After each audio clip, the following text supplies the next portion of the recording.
Pode Ser Ciência, o podcast de divulgação científica da Unifesp. As histórias e as transformações na vida de quem faz e vive ciência. Pode Ser Ciência, o podcast da Unifesp. Cada vez mais ativa e independente, a população idosa no Brasil hoje já soma mais de 37 milhões de pessoas. A gente sabe que cada etapa da vida de um ser humano revela tanto limitações quanto potencialidades distintas. E na terceira idade, isso não seria diferente. O que observamos nas últimas décadas é que o tema do envelhecimento tem ganhado mais visibilidade, com a multiplicação de disciplinas, cursos e programas específicos na área de gerontologia no ensino superior. A ciência vem procurando entender quais os fatores determinantes de um envelhecimento saudável, em busca de uma sociedade que verdadeiramente promova a qualidade de vida das pessoas idosas. Esse é o caso, por exemplo, do Centro de Estudos do Envelhecimento, ligado ao Departamento de Medicina Preventiva da EPM Unifesp, com quem vamos conversar no episódio de hoje. Pode Ser Ciência, o podcast da Unifesp. Olá, eu sou a Gabriele Pereira. Olá, eu sou a Loiane Villaforte. E juntas, diretamente dos nossos estúdios improvisados, cada uma na sua casa, apresentamos Pode Ser Ciência, o podcast de divulgação científica da Unifesp. E junto com a gente está o professor Walter Lima, que é pesquisador da Unifesp e diretor do Departamento de Comunicação Institucional. Olá, professor Walter, tudo bem? Olá, Gabriele. Olá, Loiane, tudo bem? Animado para esse podcast, um podcast tão importante sobre um tema tão importante e com duas queridas aqui. Vai ser um grande podcast. Muito obrigada, professor Walter, seja bem-vindo. Mais uma vez, obrigada pela parceria no Pode Ser Ciência. E hoje a gente vai falar de um dos projetos desenvolvidos pelo Centro de Estudos do Envelhecimento aqui da Unifesp. E para essa conversa, a gente convidou a Ana Bonilha e a Elizabeth Buschel. Sejam muito bem-vindas. Queria pedir que vocês se apresentem para quem está ouvindo a gente, começando por você, Ana, por favor. Olá, muito obrigada pela oportunidade, muito feliz de estar aqui com vocês e falar um pouco do envelhecimento.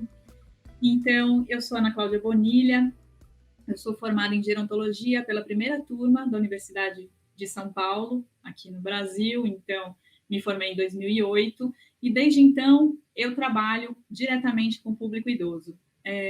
Em 2014, eu comecei um projeto com o professor Dr. Luiz Roberto Ramos. O Dr. Luiz Roberto Ramos é professor titular e livre-docente do Departamento de Medicina Preventiva da Escola Paulista de Medicina e ajudou a formar a disciplina de Geriatria da Unifesp. Desde 1991, ele dirige o Centro de Estudos do Envelhecimento e realizou no Brasil o primeiro estudo populacional com idosos. E eu estou com ele até hoje nesse projeto. Fiz o meu mestrado em saúde coletiva, então eu sou mestre em ciências e agora estou terminando o meu doutorado também em saúde coletiva na Unifesp. E, além disso, dentro da Unifesp, eu sou coordenadora geral da Associação dos Pós-Graduandos, fiz parte do Conselho Universitário por 2 anos, fiz parte 1 ano da congregação e também faço parte do coletivo Materna Ciência. Coletivo Materna Ciência é um coletivo de mães cientistas da Unifesp, que luta por igualdade de carreira e pelos direitos de maternar, pelos direitos de ser mãe. Pode Ser Ciência, uma produção da Universidade Federal de São Paulo. Meu nome é Elizabeth Corrêa Gasparello Buschel. Eu participo dos projetos lá do Centro de... Quer dizer, um dos 2 projetos que eu comecei a participar do Centro de Estudos de Envelhecimento. Um era esse das oficinas da lembrança e o outro de meditação. E então isso eu acho que faz uns 10 anos que eu estou lá no Centro de Estudos de Envelhecimento. Eu sou geógrafa, formada em 1972 pela Universidade de São Paulo e sempre trabalhei na área de planejamento e depois na área de planejamento urbano e depois na área de planejamento e gestão ambiental na Secretaria do Meio Ambiente, que foi o meu último trabalho, depois alguns em consultoria, em projetos de meio ambiente, né, principalmente em projetos de impacto ambiental, e essa, sim, foi a minha trajetória profissional, e eu sinto-me, assim, muito honrada de vocês terem me convidado a participar desse podcast, que eu acho que é uma coisa muito importante. Muito obrigada. Obrigada, Elizabeth, Ana. É, a gente está falando então do Centro de Estudos do Envelhecimento, né? Mas eu fiquei sabendo que vocês chamam ele de Casinha do Epidoso. É assim mesmo? Qual que é a origem desse nome? Tem a ver com o projeto? Vocês podem contar um pouquinho para gente? Ah, é assim mesmo. Lá todo mundo chama que é a casinha do epidoso porque acolhe o estudo de corte do professor Luiz Roberto, né, um projeto longitudinal que estuda os idosos do bairro. O estudo de coorte é um tipo de estudo em que os pesquisadores acompanham um grupo de pessoas por muito tempo, geralmente por anos. São utilizadas metodologias rigorosas que ajudam a evitar os erros na coleta de dados e na interpretação dos resultados. Então a gente segue a saúde desses idosos, a dona Elizabeth é uma, né, das que a gente faz o segmento. Então é um estudo de corte que chama Epidemiologia do Idoso. Então é o epidoso do Departamento de Medicina Preventiva. E acompanhamos durante muitos anos essa população. A gente gosta de saber, né, o que mais acomete essa população, quais são as doenças, taxa de demência, o que a gente pode fazer para melhorar a vida e a saúde deles. Então, realmente, eles trabalham lá como um sistema de ambulatório, então tem médico, tem especialidades lá, então eles passam por lá também. Então, todo mundo sabe e vai para lá e fala, hoje a gente vai na casinha lá do Epidoso, ou na casinha do Centro de Estudos. Então, eles chamam carinhosamente aí cada um de um nome. E Ana, conta um pouquinho pra gente, né, para os nossos ouvintes, como que é feita essa pesquisa?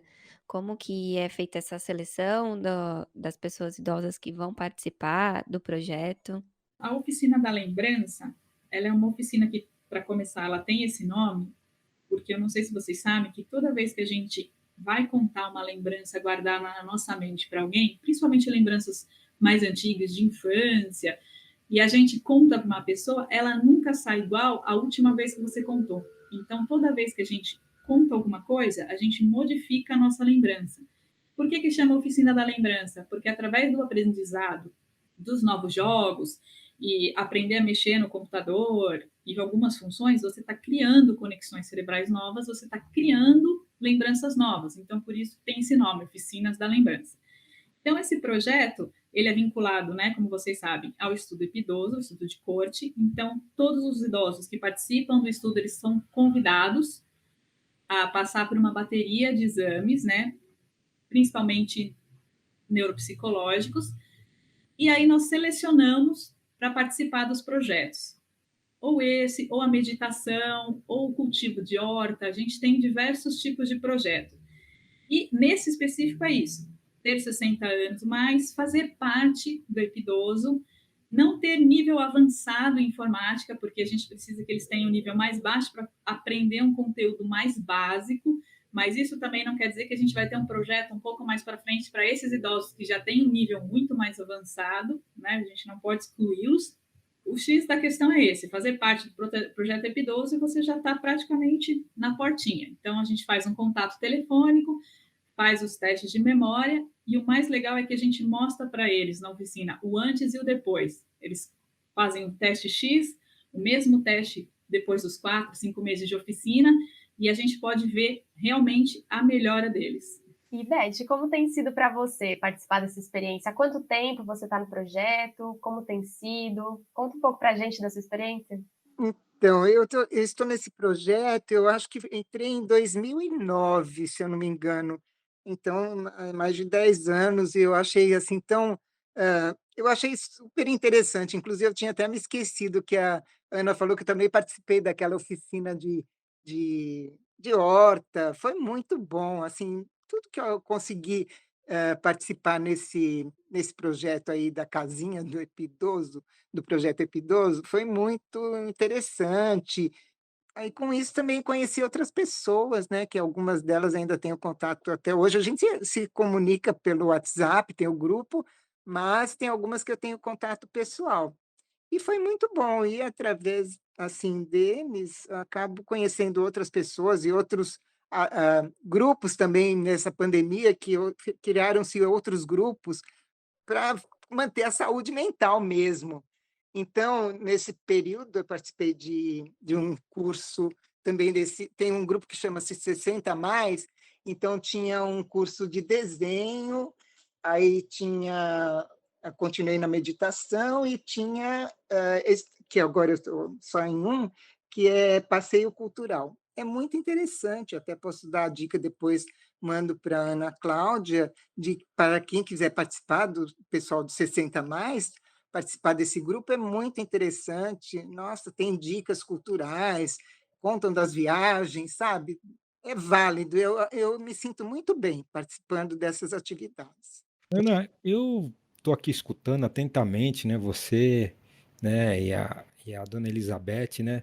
O envelhecimento é um assunto fascinante, né? A gente está com muita, vamos assim dizer, estamos mudando uma visão estigmatizada sobre esse lugar. Então, eu queria que você falasse para os nossos ouvintes sobre esse lugar do envelhecimento. Por que você se interessou por isso? Como que você vê essa área hoje no Brasil? E esse projeto, né, o que ele está lhe auxiliando a entender melhor o envelhecimento na nossa sociedade brasileira? Eu comecei a me interessar por envelhecimento desde muito cedo, pelos meus avós mesmo. Sempre fui muito grudada nos meus avós. E eu sempre quis trabalhar com idoso no Brasil. Mas aí, até então, não tinha a gerontologia aqui. Eu ficava pensando, nossa, mas o que eu vou fazer? Fisioterapia? Vou prestar medicina? E eu cheguei a fazer fisioterapia uns 2 anos, não gostei, tranquei. E nessa que eu fui trabalhar para me descobrir, a USP colocou a gerontologia como opção e eu entrei na área. Não me arrependo, foi a melhor escolha que eu fiz da minha vida. Trabalhar com eles é, acima de tudo, aprender e se renovar todo dia. Né? São pessoas que trazem uma bagagem de experiência muito maior que a sua, nos ensinam muito. E o envelhecimento no Brasil, isso é um problema, não só no Brasil como no mundo. Os países eles não estão preparados para o boom de idosos. Não é nem por causa da rede de previdência mesmo, né? Realmente, hoje em dia, existe um grande problema. Você ser o idoso em sociedade.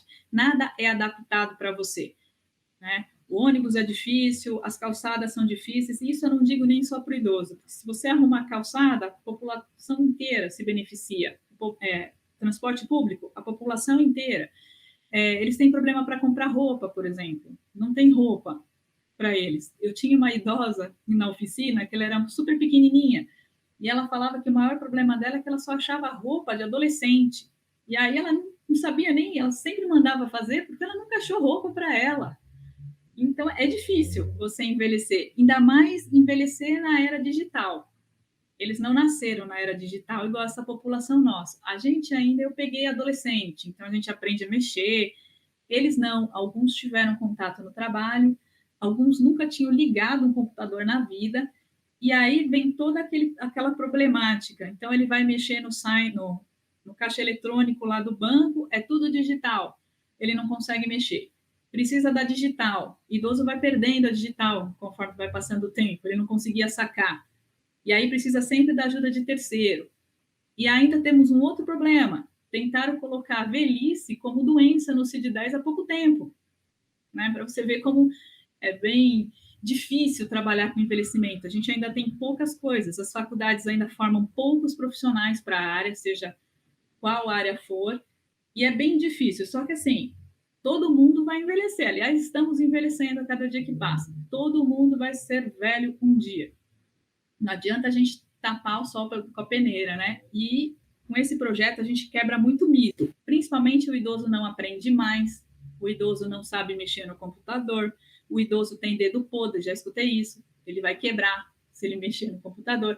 Ele não tem capacidade de mexer no smartphone. Olha aí os idosos todos da oficina no WhatsApp, idoso que nunca nem tinha ligado o computador, não tinha mexido no celular. Então, esse tipo de projeto e muitos outros, eles vêm para desmistificar isso, que você não pode, não deve. É um processo dinâmico, né? A gente vai aprendendo e vai mostrando para as pessoas também como fazer a diferença. Então, dona Elizabeth, a senhora tem dedo podre e a senhora conversou com a gente antes desse podcast sobre todas as atividades que a senhora faz. A senhora pode contar um pouquinho? Acho que a senhora está bem mais ativa do que muito jovem que está por aí, né? Eu procuro me informar sempre. Eu não consigo ficar parada, sabe. Eu acho que tem que procurar algumas coisas que, lhe dão prazer e, ao mesmo tempo, mantém a qualidade de vida e de memória, né, porque se a gente não faz nada, eu acho que acaba ficando embotado. E eu não sei, eu não tenho dedo, não me sinto assim, não tenho dedo podre não, porque eu faço muita coisa e tenho prazer no que eu faço, saio com as amigas e quer dizer, comecei a sair de novo, né. É bom, assim, eu acho que não existe essa história da idade, né, cada um consegue, é claro que eu já sei que algumas coisas eu tenho algumas limitações, inclusive porque eu andava muito rapidamente, ninguém me alcançava, quando a gente ia passear, o pessoal falava assim: "Uai, Beth, você está procurando namorado ou está passeando?" Porque eu andava muito rápido. Eu falei assim: "Bom, eu não estou procurando namorado nenhum, é o meu jeito de andar". Então é assim, eu muito agitada e sempre fazendo muitas coisas, e eu continuo assim.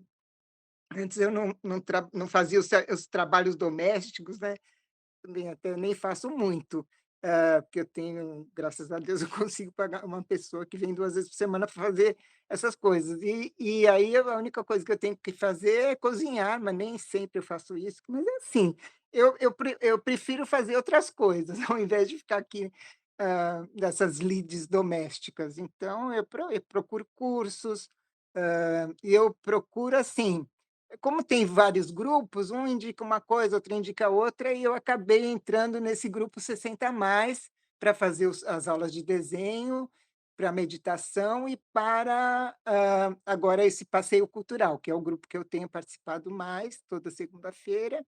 Então, há dicas culturais de filmes, livros, peças teatrais e outros passeios, e enfim.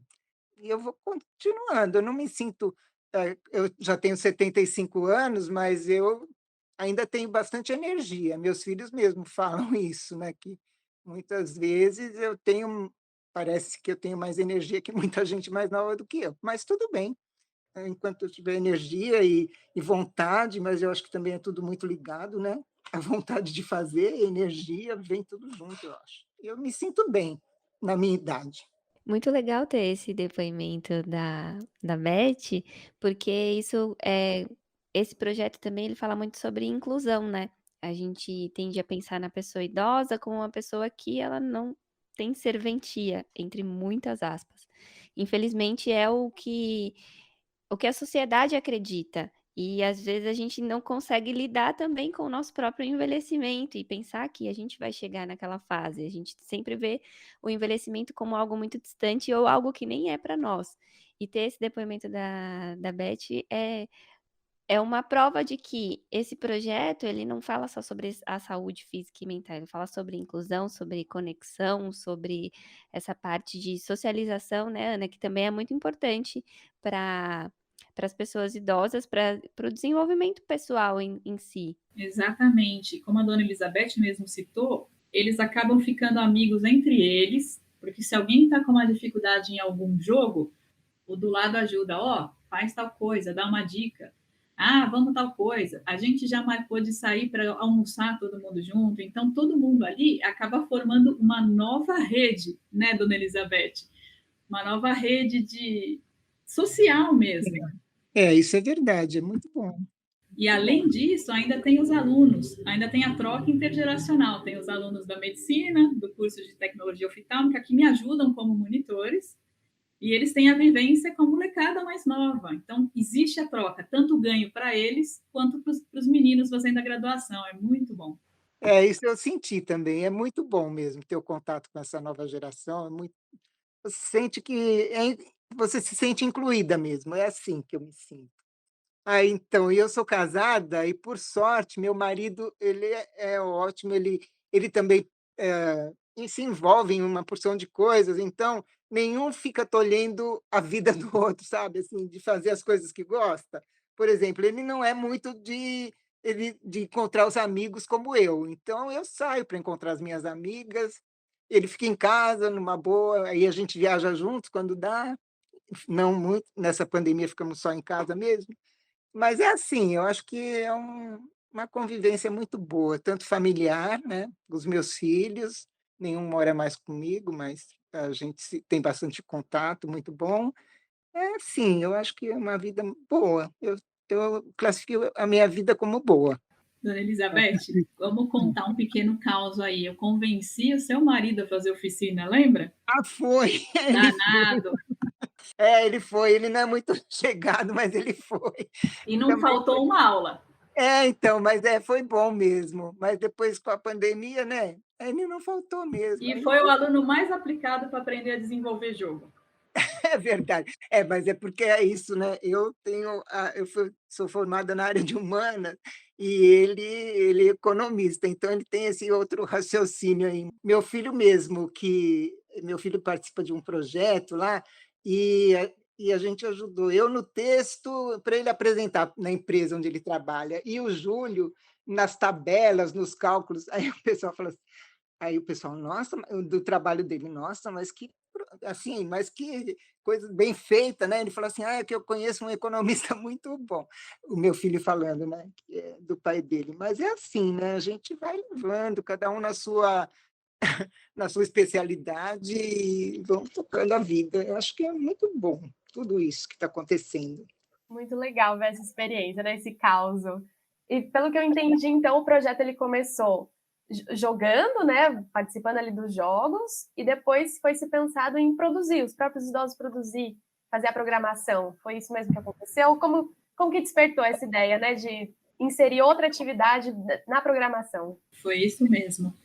A gente forma novas redes, novas conexões cerebrais toda vez que a gente aprende algum conteúdo novo. Então, isso que a dona Elizabeth está fazendo, de ter aula de língua, de ter aula cultural, ela está agregando conhecimento. Então, a gente pensou assim, se a gente ensinar informática e a gente dá jogo, porque jogo, ele estimula um monte de área cerebral. Então, é raciocínio, memória operacional.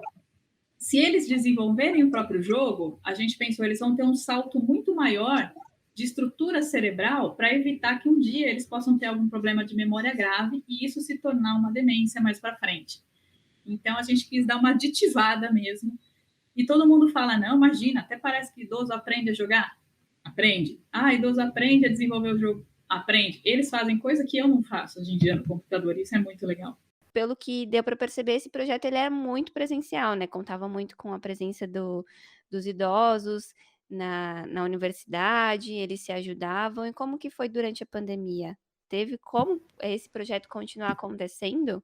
Não teve como o projeto, porque eu falei, era presencial e ele envolve muita coisa, né? Ele envolve a presença dos colegas de turma, ele envolve os alunos da medicina ou da tecnologia oftálmica. Então, ele envolve técnico para ajudar você a passar em desafio de jogos, né? Não deu, porque a gente precisava vê-los, mas a gente indicou alguns jogos que deu para fazer por celular, manteve a rede de contato, que isso foi muito importante, né? E o que eu fico muito feliz é que eles já estavam manejando bem a tecnologia, que eles foram aprendendo, tanto o celular quanto o computador, que até supermercado, durante o pesado da pandemia, eles faziam de casa. Isso é muito orgulho para quem nem ligava um celular. Eu escutei deles, olha, hoje em dia eu nem preciso sair de casa, eu estou me cuidando. E a melhor presente para a gente foi saber que todos eles estão bem. A minha caçulinha na oficina hoje, na época, quando começou, tinha 65 anos e eu tinha um de 93. Estão todos bem, graças a Deus. Ana, eu queria perguntar a você, que você já tem uma trajetória longa nesse lugar, né, de pesquisa e também não só de um conhecimento estruturado da pesquisa científica, mas você tem um contato, é um projeto que tem uma extensão, né?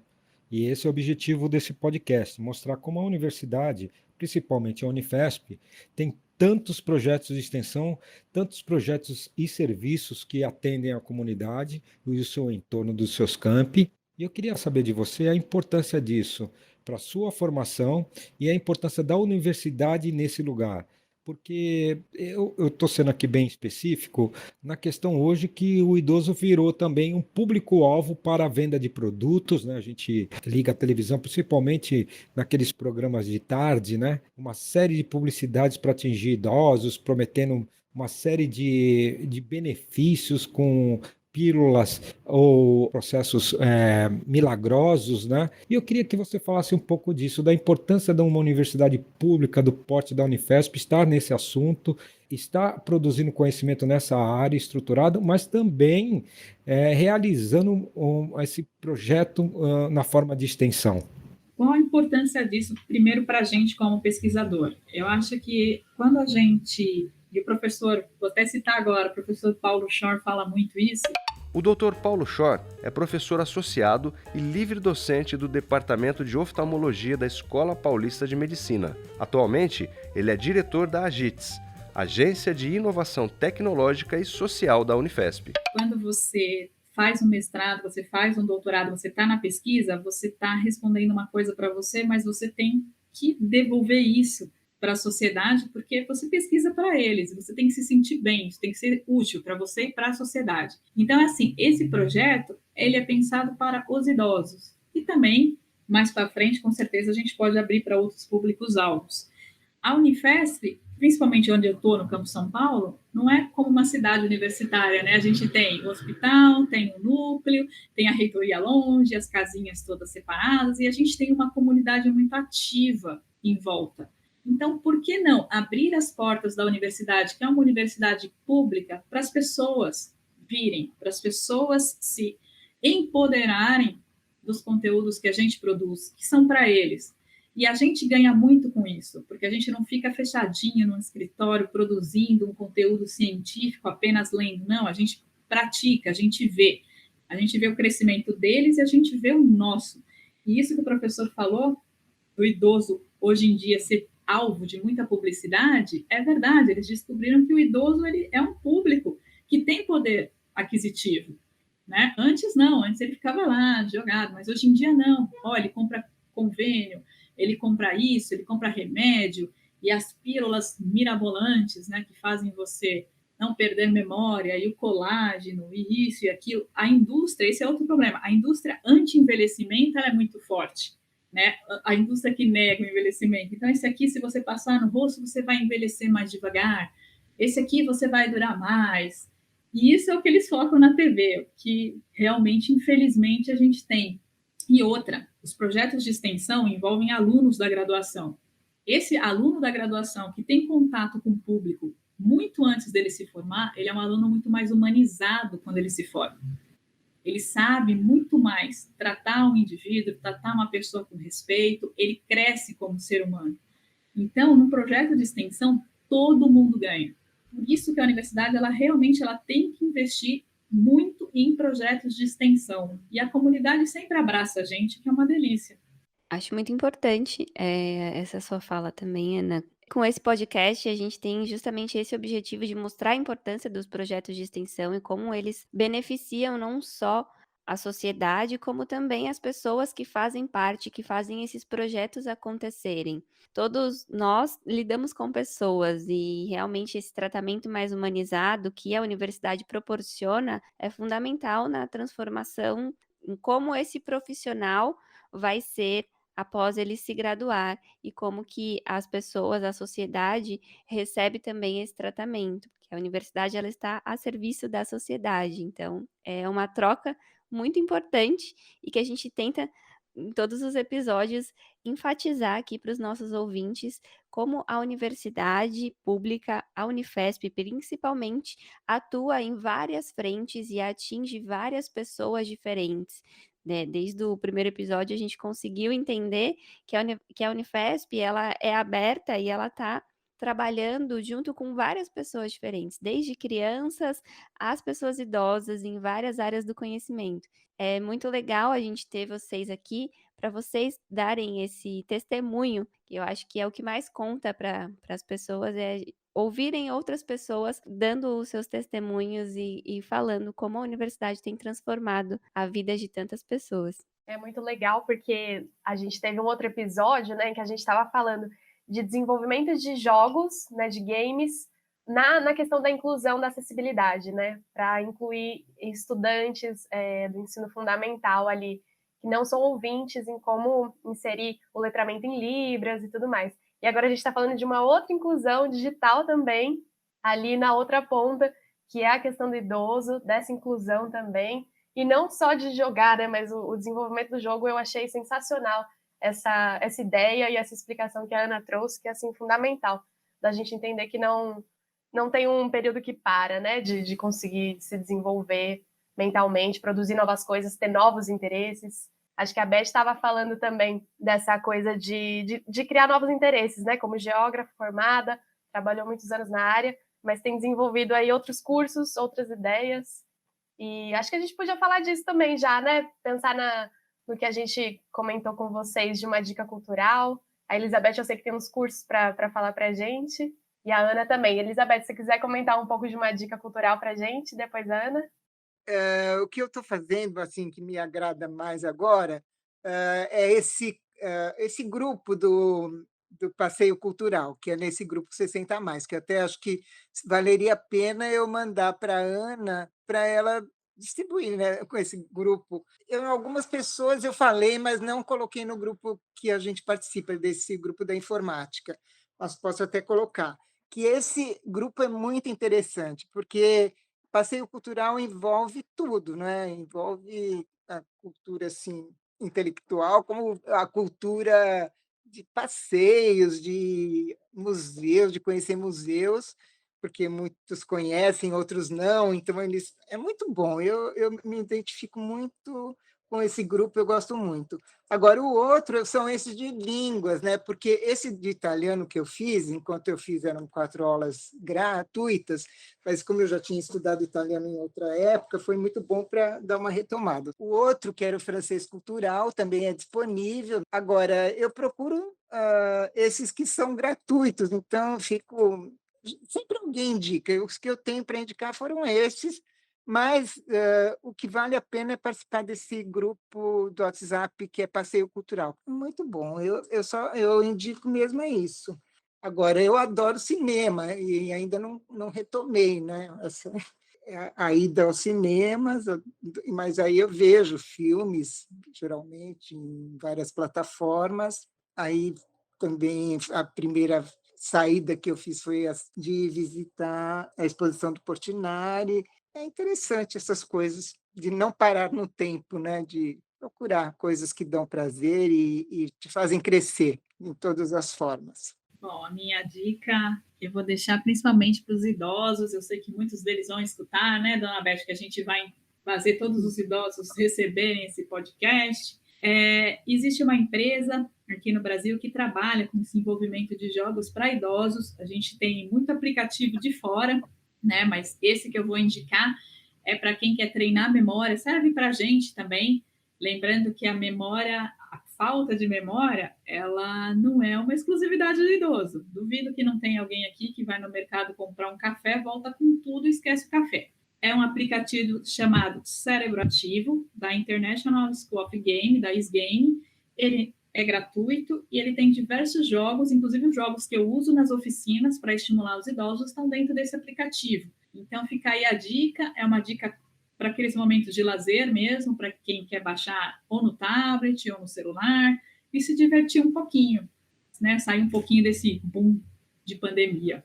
Muito bacanas as dicas, muito obrigada. Agradeço a dona Elizabeth e a Ana pelas dicas aqui. Quero lembrar aos ouvintes que a gente vai deixar na descrição do episódio o link desse aplicativo que a Ana sugeriu e a forma de entrar nesse grupo do 60 mais também, que a dona Elizabeth sugeriu para a gente. A gente está se encaminhando para o final do nosso episódio. Queria deixar o espaço aberto para saber se o professor Walter tem mais alguma pergunta que ele quer fazer às nossas convidadas e as nossas convidadas deixarem suas considerações também. Eu quero agradecer muito esse bate-papo, porque é muito importante essa área que a Unifesp está atuando no envelhecimento, né? Com as pesquisas realizadas pela professora Ana e todo o corpo de professores que também estão nessa pesquisa, né? Tem outras áreas também envolvidas. E a Unifesp está formando um corpo de conhecimento, e já formou um corpo de conhecimento muito consolidado nessa área e está avançando nesses lugares. Então, isso é muito importante para que nós, aqui na universidade, e também o público que está nos escutando, que a universidade pública, né, brasileira, tenha conexão direta com os interesses da sociedade. É por isso que é importante né, o financiamento da universidade pública, porque ela vai pesquisar, ela vai fazer serviços, ela vai realizar projetos de extensão que ninguém em outros lugares fará. Então é muito importante isso. Quero agradecer muito a Ana Cláudia pelos ensinamentos, a senhora Elizabeth, a dona Elizabeth, esse testemunho de vida. E muito obrigado por essa aprendizagem coletiva que nós tivemos hoje. Muito obrigada, professor Walter. Eu queria muito agradecer também a participação da Ana Cláudia, da Elizabeth. A gente aprende muito ouvindo quem está ali na experiência, na prática, articulando, trocando informação, fazendo pesquisa, fazendo extensão. Quem está participando, quem tem uma bagagem já. É muito bom poder estar conversando aqui com vocês. Eu queria agradecer imensamente a presença e a disponibilidade de estar aqui. Eu quero agradecer muito, poder falar de envelhecimento e velhice é muito bom, e poder levar isso para as pessoas é melhor ainda, e que todo mundo aqui absorva, né? E envelheça bem, com saúde. Que vocês continuem esse podcast, que é muito legal. Eu tenho acompanhado, é muito bom ver tudo que a gente produz. Eu agradeço de coração e agradeço muito a dona Elizabeth. Ela sabe, eles são a minha família. Muito obrigada mesmo. Eu agradeço muito, foi muito bom ter participado desse podcast. Eu me sinto honrada por vocês terem me convidado e eu poder passar alguma coisa do que eu aprendi nesse tempo todo. Muito obrigada. Muito obrigada novamente, Ana Cláudia, Elizabeth, por terem aceito o nosso convite. Agradeço também aqui a equipe, Loiane, Jean e o professor Walter, e o Reinaldo também, que faz parte da nossa equipe, mas não está aqui na gravação junto com a gente. E quero lembrar a você, ouvinte, que toda primeira terça-feira do mês tem episódio novo do Pode Ser Ciência. Então, fiquem sempre ligados nas nossas redes sociais e nos agregadores de podcast. Encerramos aqui a primeira temporada do Pode Ser Ciência. Retornaremos na primeira terça-feira de agosto. Enquanto isso, você pode maratonar todos os episódios quantas vezes quiser. Aproveita e compartilha o podcast com seus amigos. Muito obrigada pela sua companhia e até o próximo episódio. Pode Ser Ciência. A ciência está mais próxima do que você imagina. Novos episódios toda primeira terça-feira do mês. A próxima história pode ser a sua.